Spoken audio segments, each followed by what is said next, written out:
I think everybody would agree that AV1 hardware support, particularly on mobile, has taken a lot longer than was expected. How has this impacted your decision to support AV1 and Rollout? And start with Andre. As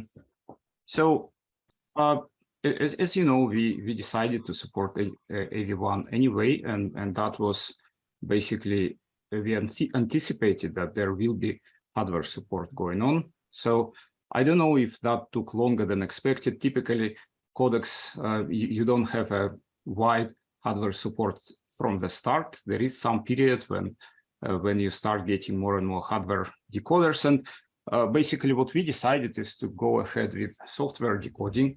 And the reason was because we have a chicken and egg problem, right? So basically you need hardware decoder support to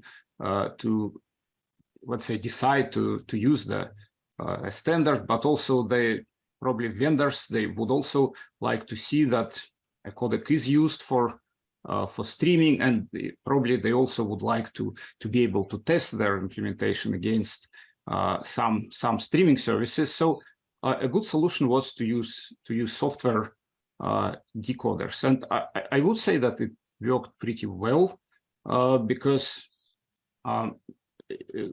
of course we had to make sure that these decoders are efficient. So for example, we financed some optimizations in David decoder from Videoland that we later used.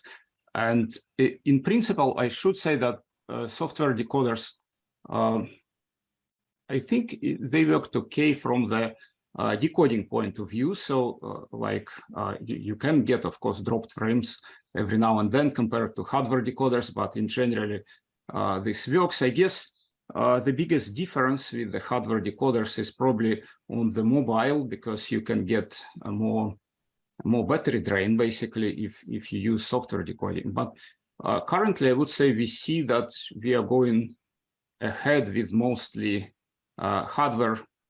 More and more hardware decoders are for AV1 are coming to the market. So you can see this in the mobile phones. So like new chipsets, they often support AV1, at least on the higher end. Also, like newer TVs, definitely AV1 is supported in many of them.